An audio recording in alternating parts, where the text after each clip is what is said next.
Oh, Yeah, that's thanks for coming on. yeah, my pleasure. I'm interested to see how this Um, goes. you're in New York? I am in Brooklyn. Yep. Brooklyn, nice. Wow. You like it? I love it. Yeah. Yeah. Yep. Yeah. Yeah. With a long and How, tortured tale, but I'm here and I love it. so you originally from Vegas or no? I grew up in Vegas. I'm not originally from Vegas, Oh, okay. but yeah, I lived there for 10 years. Like from 11 to 21 was when I escaped. Oh, okay. So you're basically a New Yorker. No, and then I lived in Vermont for 30 years. Oh, I lived in New York as a kid. My family's from New York. Um, oh, so I kind of feel like I'm coming home, like I'm genetically okay. from New York, Right. generations of New Yorkers, but yeah, looks like my mic's a little hot. Doo doo doo. Yeah, there we go. Um, so how did you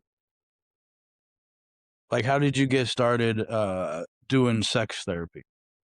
Not a therapist. Have to be Sorry. super clear about that. No, because there are laws Yeah. around the word therapy. Um, Oh, okay. yeah, it's Counselor? coach is what I use. Counselor works. Coach. Okay. I just don't have the credentials and I haven't taken the test to be an official therapist. How did I get started in it? Um, well, I was having crisis in lots of other aspects of my life, and I owned a brick and mortar store, and I had many small children, and something Mm, had to give. Um, and I've always been the one that people came to, and like I made up my first sex joke before I even knew what the hell I was talking about at like 11 or something. So wow. I'm like super open minded and very judgment free for the most part around sex. Around sex for sure. Not Yeah. completely judgment free. I am a human. and Yeah. so when I realized that that was something that I could do, I uh took a really intense certification course called Sex Coach U. It took almost 2 years, almost as long as a master's program, and started doing that. So that was in 2017 that I finished and started working professionally. Nice. Yeah, N- do you have an office or do you do everything online? I do everything online. Okay. Although I've been thinking about starting to do some events in person, but yeah, for the most part, it's all online. How does that work though? Like how does a session work? Well, it depends on what it is that's happening. So, right now, my main offering is what's called asynchronous coaching. So, it's via text. So, it can either be texting or email, and you can write as much as you want, and then I respond regularly depending on which tier you've come in on. For video or face to face or like phone calls, it's like this, except without being recorded because people are uptight about being recorded, which is fair. Um, Mhm. and then it's just chatting. We have a conversation about what's going on and what your feelings or what your issues are, or what you're looking to solve or level up. Because there's a whole lot of different things that I'm comfortable, qualified talking about. And then we create a roadmap basically together, and then we go. Did you like I always thought it was like for what you're doing, you'd like either like physically be with a couple and then kind of guiding them or but that's never happened. I mean, that is a possibility. Um, it's not what I tend to specialize in. I certainly can do some some of that, some types of hands-on coaching, but that's not where I'm gonna start. There are coaches who specialize more in that. Um, they tend to be much more expensive, and a lot of people don't really want me in their bedroom, which is fine. Um, that's fine. But Mm. yeah, a lot of it can just really be talked out. Have you, have you ever had a client, um, afterwards, I don't know, compliment you or like, had positive results and like, "Thank you," and Oh, yeah. nice, Yeah, absolutely. Yeah. nice, Yeah, I mean, I've gotten that after, like, 20-minute conversations with people, nice. but there are people who have much longer things that need to get untangled, our culture is crazy, and, a lot of people have a lot of, disinformation and also stigma and, um shit that, like, was just mean said to them, and so that all just gets, like, tangled into this big knot, and Mhm, so, it might take several. I mean, I worked with one woman for, like, a year to help mm, her get to where she wanted to be, mm. Well, and some nice, people, it's really just a 20-minute conversation. yeah, But I also can teach skills. I'm also, comfortable with kink and polyamory, so, like, there are people who are, like, that's a whole kettle of fish, as it were. Um, right. so if they're just dipping their toes in, I can help guide them and stay on retainer as they come across things they might stumble on. Hmm. Um, so doing this, has this does this burn you out on sex? Being that No. No. I mean, because sometimes when you do it and you do it as a job, then it changes because then you're, like, seeing it when you're not necessarily in the mood for it, I guess, or, like Well, yeah, I mean, I see dicks and cunts everywhere. Like, Mm. you know how, like, our brains turn things into faces? They turn them into vulvas quite often. Nice. Yeah, I'm like, "Oh, no, a vulva, the horror, the pain." Um, I don't get burned out on sex. I have, and I did actually for several years, burn out on the work, on the holding space, on working with clients who weren't doing the work that we agreed that they would do, right? So, like, if you come to me with an issue and I provide you with several different ways to get there, you then have to take the steps to get there, right? Like, I Right. can't drag you along. Um, and so I had some clients that were just we just kept going over the same thing over and over and over again. And I get that in general. I mean, you don't learn to ride a bike the first time you get on a bike. You don't learn to read the first time you look at a book, right? Like, I Right. understand the repeated process, but the exact same thing over and over and over again and not Right. actually doing the work. Yeah, that I burned out on. And so I stopped actually looking for clients for a while, for years. And I Yeah. just focused on my podcast. And if people came to me, I would work with them, but I wasn't actively out there, promoting myself. Is that is that how you is that how you gain, clients? Is you, like, just promote through, or no?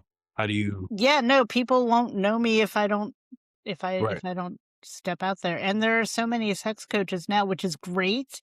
There's Huh. more need. So many people need help, and there are people coming to help in all types of ways. Some of them I don't agree with. Um, but there's somebody for everybody. I don't have "Oh, no, there's not enough work." There's plenty of work. Um, but yeah, if I'm not visible, then people aren't gonna Right. fight me, right? So and I'm Where not for everybody, that's the other piece, like, right. not everybody. What, where would you go to, promote yourself? Well, I mean, my podcast is a Mm. big driver. Um, Facebook, Instagram, other social media sites, LinkedIn. So kinda like how I found you. Yeah, basically.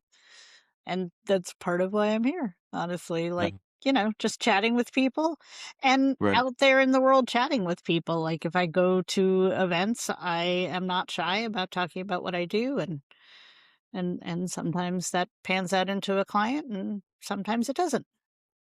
Do you ever go to cons, conventions and stuff? Absolutely. I love cons. No. Yeah. Nice. Yeah, and I went to a podcast con, and I brought, I had a bunch of, lube samples and Nice. condom samples, and I put those in little baggies with stickers for my podcast. Nice. And that was Oh, super yeah. fun. I just left them in the bathroom or handed them to people. Right, smart PR Yeah, you or gotta do what smart you can. promotion. I try. Very cool. What, I don't know if you can even answer this, but, like, what in your opinion was, like, the wildest thing, I guess, that you, like, had to help out with or have seen, or if you can even say anything? I don't wanna tell you the wildest thing because I don't, Okay. and I would never give, specifics about anybody, but if I mention this thing, this person, if they I can't imagine they would, but I wouldn't want them to stumble across it out in the world. Um, so mostly the thing that I get the most is, "Am I okay?"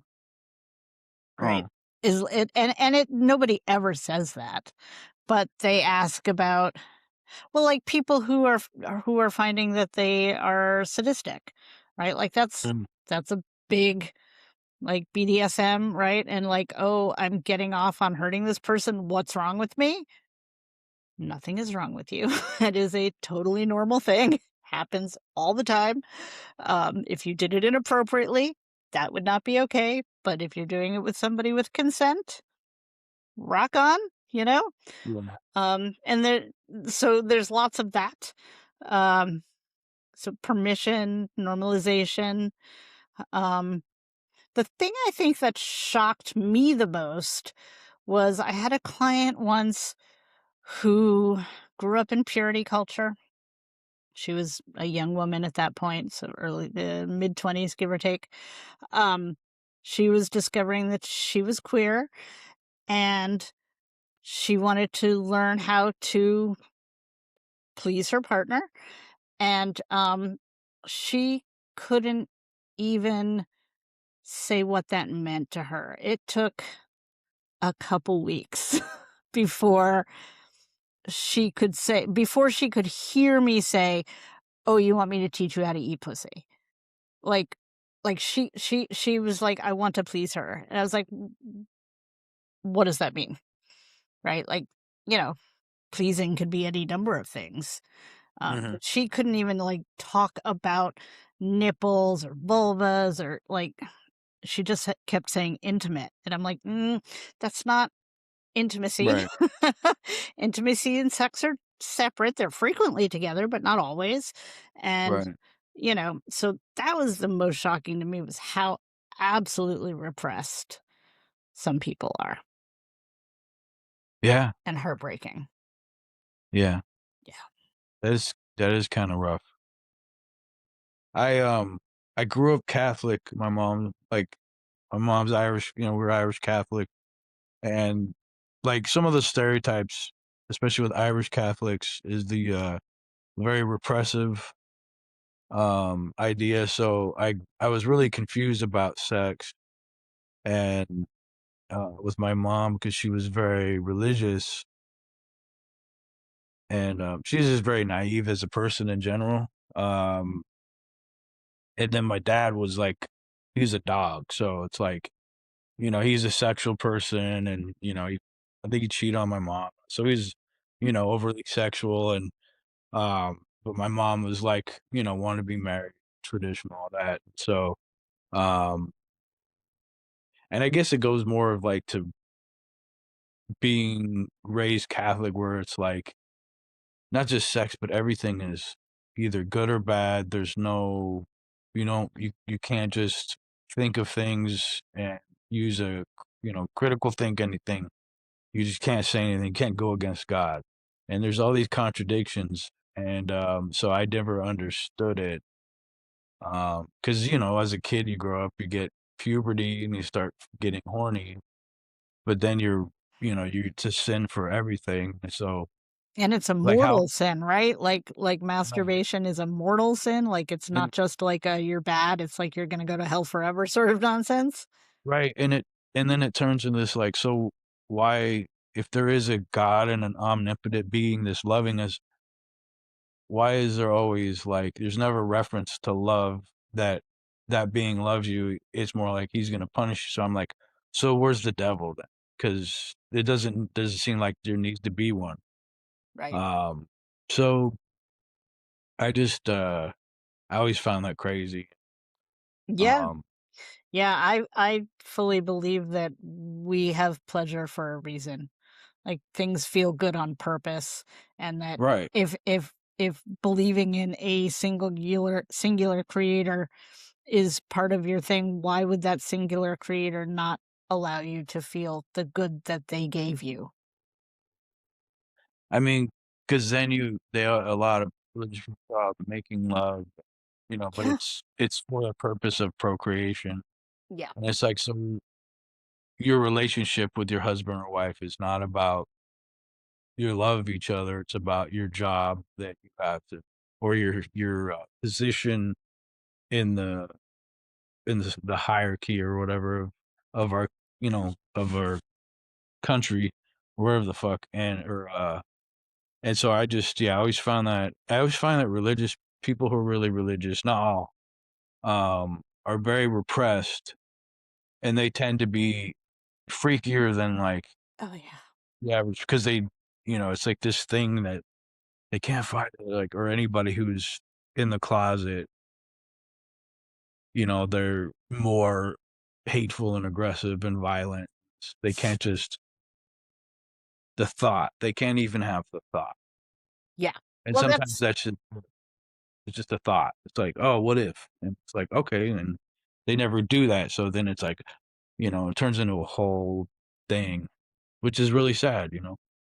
yeah, I fully and deeply believe that that's why they're so uptight about anti-gay, and why they think that you can just change who you are. It's because there's very, very, very few people who are completely and totally straight for their entire lives, and very, very few people who are completely gay for their entire lives. Most Yeah, people are somewhere in between, and it fluctuates. It can fluctuate from day to day, but for most of us, it fluctuates over the course of our lifetimes, and thoughts are just thoughts. There's nothing wrong right, with a fantasy, but if you get that fantasy and you've been taught that you're gonna go to hell and there's gonna be horrible things for all of eternity, then, yeah, you start shutting it down, and then you get it in your head that you get to do that for everybody else, and that's a whole 'nother conversation. But yeah, right. right, like, almost all the rent boys go to Republicans, you know? Like, You always hear on the news that there'll be, like, a running joke of, like, well, Grindr crashed out when there's a Republican convention, and that's a cliche for a reason, right? It happened. right? And, you'd hear about, you know, 10 years ago or whatever, there was I think a senator, Republican senator did the whole bathroom sex thing. Yeah. And you always hear this, like, they're always hidden, They always get busted, and it's like, if you guys just, just accept yourselves and, just bizarre, so very repressive. Yeah. Yeah. But they don't have and don't want critical thinking skills, so Mhm.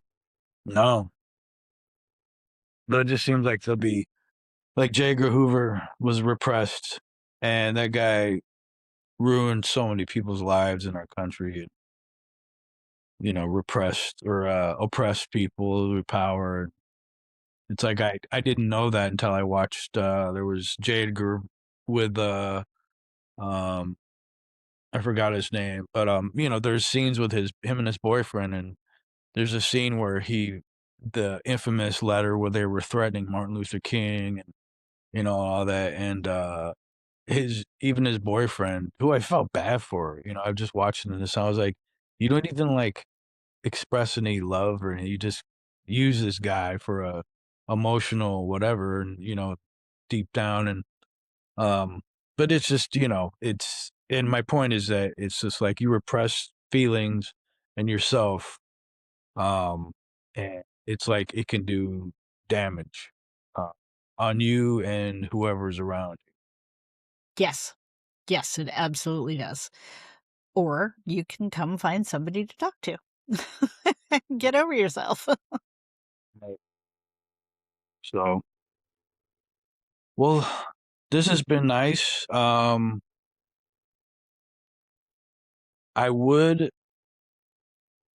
I would if you if you would, I'd like to interview more about technical, sexual stuff from my other podcast that I told you Absolutely. about. Yeah, And then, because I wanted to, my co-host couldn't show up today. She's not feeling good. But I'd like to do us all three because my co-host Jen, she's actually a swinger. mhm. And she also does like, I don't know what you call it. Like she's not, I guess she does porn, but it's more like a new school, apps and all that, OnlyFans kind of thing. And Mhm. so I thought it'd be cool to, you know, have you on because you're a professional about it, and she's an entertainer in it, and Totally. I'm just a perv. So Yay, pervs. so right. Yeah. Uh, so I would love to bring her on, and going on what I texted you the other day. I appreciate and respect what you were saying.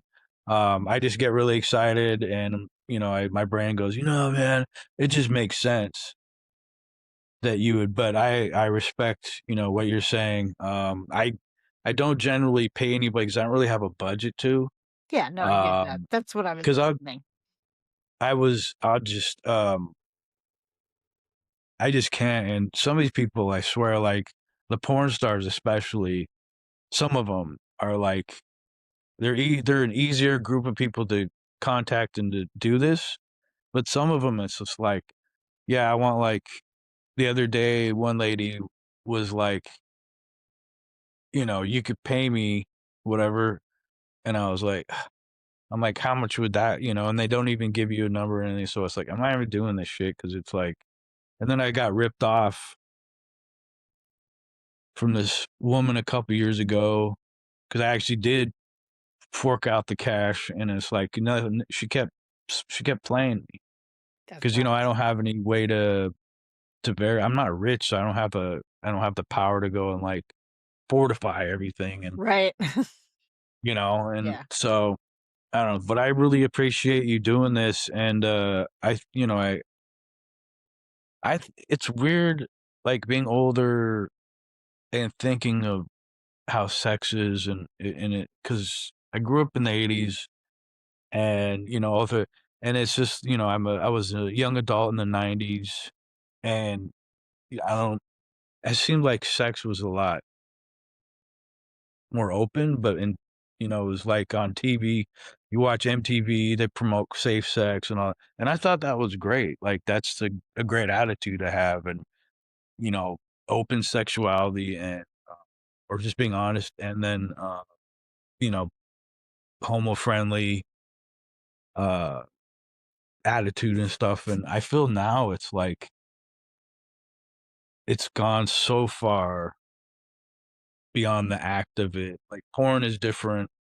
Um, it's weird. It's now, we have sex now is very political. We have sex workers that advocates for rights, and you know the attitude of sex work is changing because it's just like, okay, so you can't really stop it. Like people are always gonna go about that, and I guess for me, I feel that as long as it's a respectful situation and it's safe, and it's you shouldn't have to have security, but there's protective measures for the person, and I don't know. It just seems different. Like even dating. Like I'm married, so and I always think like, man, I wouldn't know how to even like talk to people, like because it's so different, and it's like I'm a different generation. Yeah, we're definitely in the midst of a pretty intense backlash towards whatever, like from it. We had made some strides towards getting more comfortable with things, and then gay marriage happened, and people were like, "Oh no!" And they have to, and so everything's a pendulum, right? So we're on the backlash of that progressive swing, and all I like the thing that I hold on to is that it's a backlash, which means that it's going to go back this way again. Right? So much of what's happening in our political sphere, I think, is a reaction to Obama, and um and oh no, like a black person made president. He's not what we want. So now we have to be horrible to everybody. Well, And it sex is like that, and all of it. And so I being older and Gen X as well, having the ability to see farther out, I feel pretty confident that we're moving again towards some more liberal attitudes, but it's going to be like this forever. It's right. just the way of the world. I mean, especially being that we're like a super religious country, there's always going to be the hypocritical, repressive nature of it. Um, but even the popes, the Catholic Church is fucked up, but then the last pope and this pope are like so much more progressive that they're trying to enforce. The last guy and this current guy are trying to enforce to be, try to be more modern and accepting of trans people and gay people. It's not perfect, Right. but if you know anything about religion or especially Catholicism, it's like we've gone so much further. It's crazy.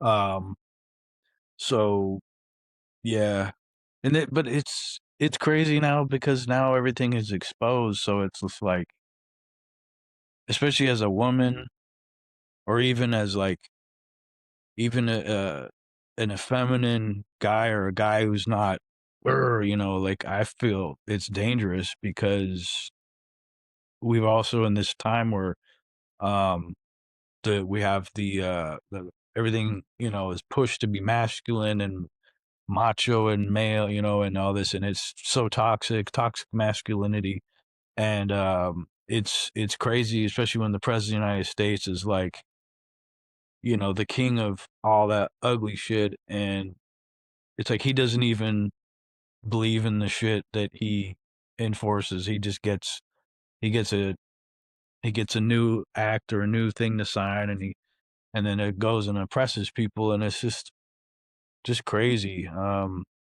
don't know. It's just interesting to see, and then you see a lot more women now, and young girls are uh they don't even want it. My daughters, like my one daughter, she got a good boyfriend. He's a nice guy and all that. But my oldest is just like, why do we even want to date anybody? Like, Yeah. I don't even feel like dealing with it. Like, she had a guy jump in her car last night. She was by herself walking her dog, and a guy, and this just happens all the time. Like, men are yeah, it's very scary. She's very independent. I mean, this is a woman that's gone to almost like the entire Southeast Asian continent traveling by herself. So she's fearless, but it's still very dangerous. And, and we're in Juneau, Alaska. So you can imagine, like, here, everywhere, as a woman, like, I never totally understood it, but I'd have female friends, and they would explain to me, like, I live in Chicago, and be like, you know, there would be an issue of women leaving bars, and there'd be, like, posters of, like, beware, there's a rapist, and this is where we're at, and it's just this is crazy, man. I Just seems very dangerous Yeah, to exist. yeah, it's scary, and toxic masculinity hurts boys too, like, Oh, yeah. it's a mess, yeah. It's and when the people who are supposed to protect us have the guns, and then they're frightened of everything as well, like, it's just, it's horrible. It's very scary. Yeah. Alright, Gwen, well, thank you again for doing this. My pleasure. Appreciate you coming on Conversations, and, I hope you have a great day, and, like I tell this everybody, I would like to talk to you again. You're great, you're very pleasant, Thank you. um, and thank you for being patient with me, Oh, and, I don't feel like I was extremely patient with you at all. That's you totally were, fine. you were. This is delightful, and, if people wanna know more about me, they can come find me at What Excites Us. Okay, thank you so much. Yeah, thank you. Enjoy. And oh, by the way, I'm jealous because you guys got Mom Donnie. He's amazing. Yeah. He's doing he's really doing it. Like he's really He's doing really doing it. Yeah, yeah. and I know that because of how much people are complaining about, "Oh my god." I know, right? It's like, "Oh It's wow, great. he paid people to go shovel snow." Oh, Oh no, it's my a horror. god. Like, Yeah. ooh. Oh my god, So, yeah, and that second blizzard, that it was so much better walking around. That right, because it was our second in, like, 2 weeks, and the first one, it was horrible. It was really scary walking around because there was just patches of ice everywhere. So, right. yeah.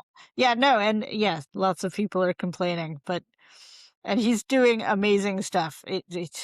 And some of it is, PR, because that's what you do when you're a politician.